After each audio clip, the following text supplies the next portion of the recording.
Boa noite, boa tarde ou bom dia. Meu nome é Rafael Cecílio, estudo filosofia na Universidade São Judas Tadeu, curso na Moca, no campus da Moca, período noturno, sob a orientação da professora Cíntia Pittini. Nesta aula, darei continuidade à aula sobre tradição budista. Então vamos continuar aquela primeira aula que eu dei, que nomeei de parte 1, né? Como comentei com vocês, serão então divididas em 7 partes essas aulas de ensino religioso sobre a tradição budista. Na aula passada, parei falando sobre o contexto indiano do Buda histórico Siddhartha Gautama, que é considerado como o fundador do budismo. E comentei sobre os Brahmanes, que eram os religiosos da época de Siddhartha Gautama, e comentei também como que eles viam o termo Dharma, como comentei também na aula passada com vocês. Dharma também é um termo muito importante no budismo. Em continuação, nesta aula falarei sobre as relações que tiveram entre esses Brahmanes do Brahmanismo, como comentei com vocês, né, que era a religião predominante na Índia, no período em que Siddhartha Gautama estava inserido, e havia também alguns filósofos itinerantes que eles eram muito parecidos com aqueles primeiros filósofos gregos. Esses filósofos também, eles não estavam ligados a uma família, a uma tradição. Eles eram mais andarilhos e saíam também questionando sobre a vida. E esses samanas que, como falei, eram itinerantes,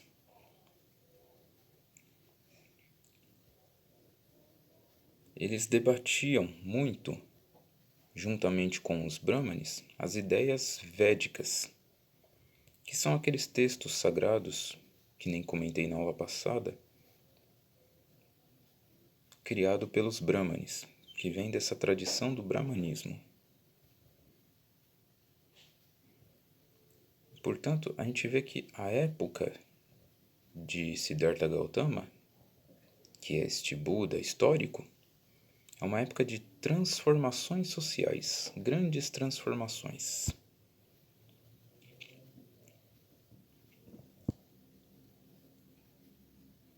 Então, o budismo relaciona-se com os samanas. Haviam, além de Siddhartha Gautama e depois, né, ele como fundador do budismo e, portanto, como se relaciona com os samanas, podemos considerar também como um tipo de samanas, né?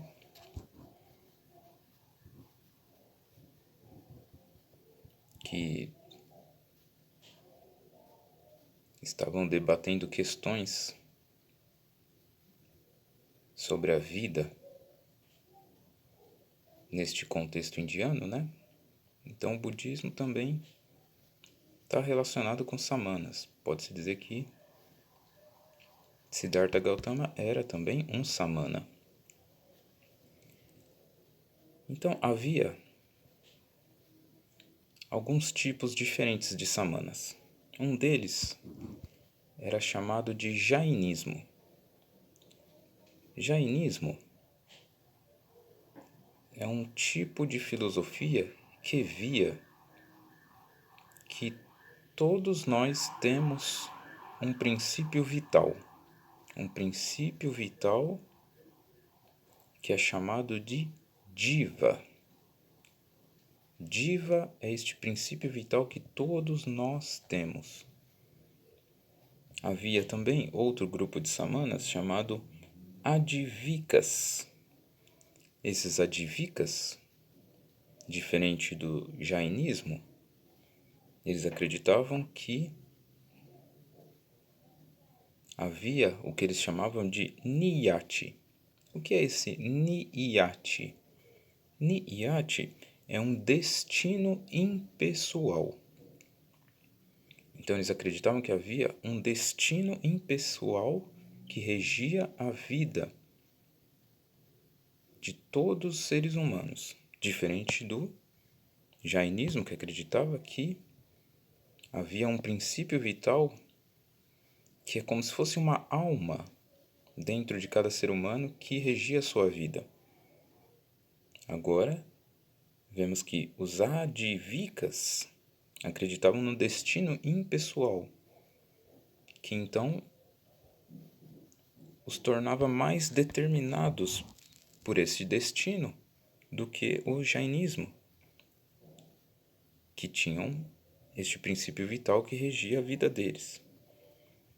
Outro grupo de samanas deste mesmo período, né, eram os materialistas. Para os materialistas, não há renascimento, porque para eles não tem essa alma, esse princípio vital. Não há karma também, que o karma é a ação de todos nós, é as nossas ações que vão determinar as próximas vidas, que vão determinar como serão as almas em outras vidas. Então, não existia este karma para os materialistas e nem renascimento, que para o Jainismo e os Adivikas existia. E para os materialistas, sendo assim, então não existia também o Niyati, que é o destino impessoal, que levava também a renascimentos. Outro grupo de samanas eram os céticos. Os céticos, eles principalmente buscavam a paz de espírito. Como? Se afastando dessas questões debatidas pelos outros samanas, por exemplo, sobre renascimento, o karma, destino impessoal, o princípio vital. Eles acreditavam que o conhecimento era impossível. Então, os céticos simplesmente eles se afastavam dessas questões, resolviam não debater, não abordar, não falar nada sobre estas questões, suspender qualquer afirmação ou negação e ficar somente numa paz de espírito, pois afirmava que o conhecimento era impossível.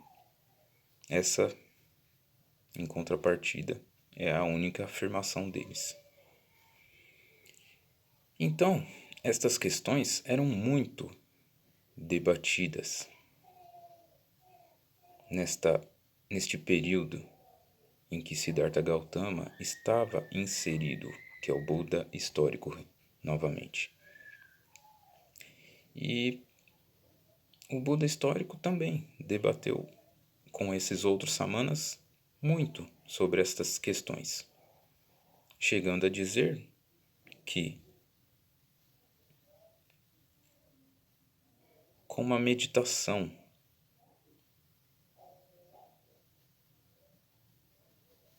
levada a sério, uma prática séria de meditação e com uma visão crítica sobre estas questões, avaliando de forma crítica, sobre estas questões, não simplesmente acreditando nelas como se fossem crenças cegas, mas também não as negando simplesmente, às vezes porque não está bem debaixo dos nossos sentidos, como afirmavam os materialistas.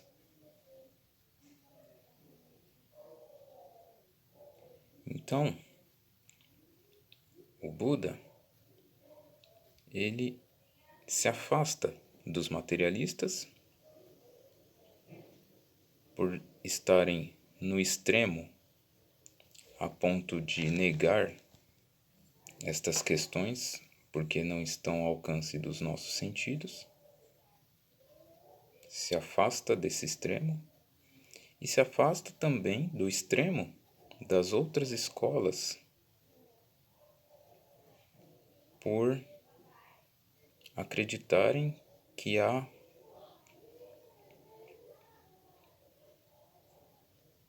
uma verdade substancial absoluta, uma verdade eterna.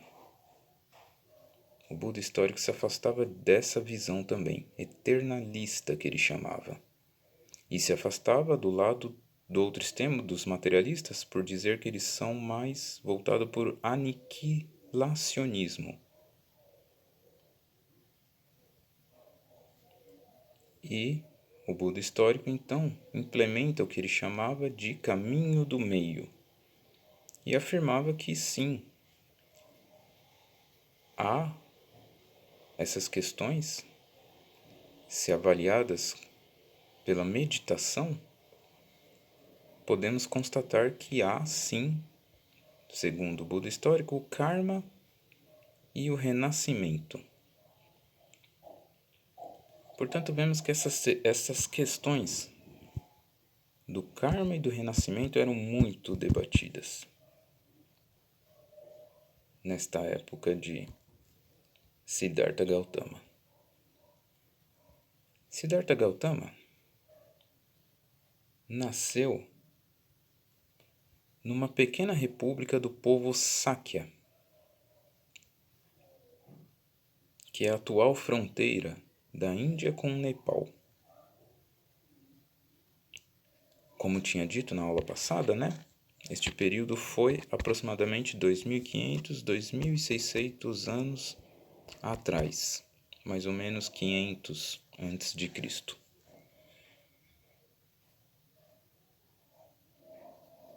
E como Siddhartha Gautama nasceu nesse povoado Sakya, ele ficou conhecido como Sakyamuni. O que é Sakyamuni?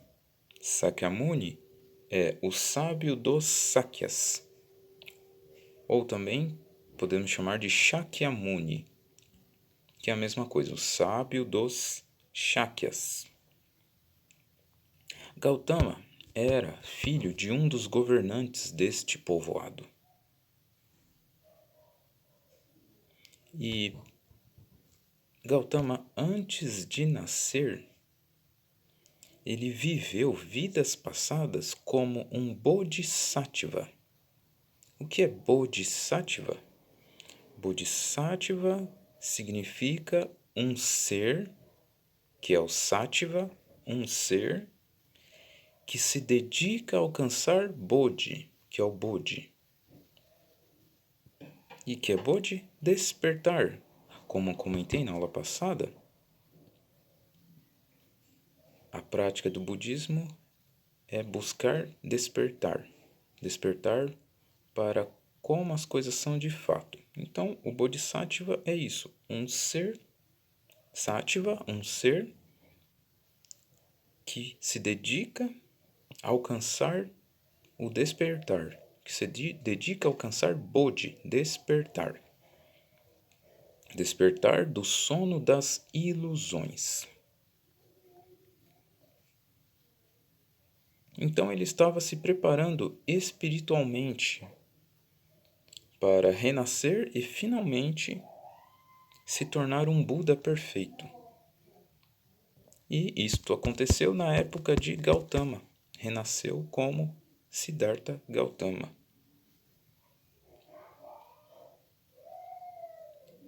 Sua mãe, Mahamaya, deu à luz Gautama embaixo de uma árvore.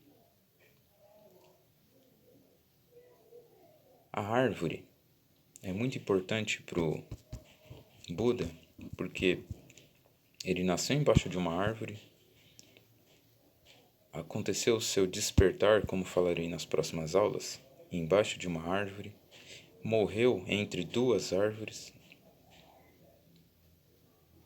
E esta parte é um simbolismo que representa que, aparentemente, Siddhartha Gautama gostava de estar próximo da natureza, ou mesmo na natureza. Era muito voltado para a natureza. E sua mãe faleceu uma semana depois.